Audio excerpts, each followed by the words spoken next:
Sveiki! Tātad par plauktu. Es rādīšu vienu, un otrs plaukts, tas mazākais plaukts arī viņš ir vienāds. Tā kā viņi ir identiski. Tātad cokols ir 80 mm, tā kā bija prasīts. Cokolim nobīde pa perimetru ir 25 mm uz iekšpusi, bet, ja ir nepieciešams, tad to varam pamainīt. Aizmugurē cokols arī tieši tāpat ar 25 mm un sānā ir ievirzīts uz iekšpusi. Kas attiec uz stiprinājumu, tad stiprinājumu atrodas sānā un pielikšu pielikumā bildi, kur var redzēt, kāds ir izvirzījums. Principā tas izvirzījums savienojumam viņš var būt divējāds, varbūt ar dekoratīvo vāciņu un varbūt bez dekoratīvā vāciņa. Ja bez vāciņa, tad viņš būs līdz ar materiālu glūts. Ja vāciņš, tad vāciņš, manuprāt, izlien ārā kaut kādi dažus milimetrus. Tur 2 milimetrus viņš būs uz āru. Tā horizontālie balsti, jeb šķēršļi ir pilnie, lai nodrošinātu lielāku izturību. Un vertikālē tad ir tie pa mazajam gabaliņam. Tā, kas vēl tāds? Materiāls ir 15 mm, muguriņas ir sastāvēs no 4 daļām, un visur būs pa perimetru, visur būs ar muguriņas saviltas skrūvēm ar plato cepurīti.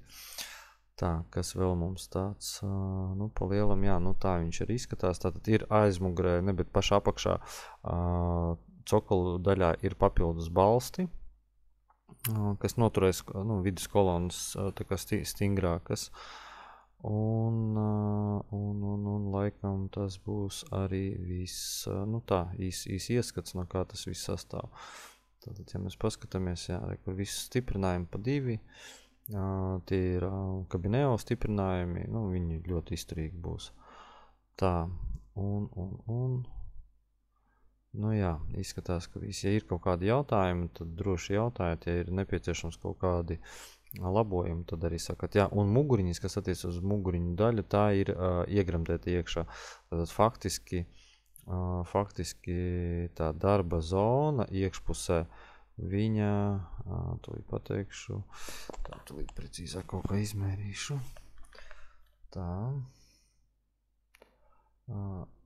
Tā iekšējā daļa, kā lai es viņu izmēru, viņa iet no šeienes līdz pat šeienei. Jā, tā ir 446, bet ja tie 4 mm spēlē lomu, tad sakat, ko es izdarīšu, es vienkārši muguriņas daļu izvirzīšu uz āru par tiem dažiem milimetriem, vai arī visu korpusu uztaisīšu nedaudz dziļāk. Teiksim tā, pareizāk būtu likt muguriņu iekšpusē, nevis virspusē. Tehnoloģiski tas tā būtu pareizāk izdarīt, tad tā stingrība būtu lielāka, bet ja ir nepieciešams, tad varam arī izvirzīt uz āru. Tās ir tāds nianses, kuras mēs vēl varam atrunāt.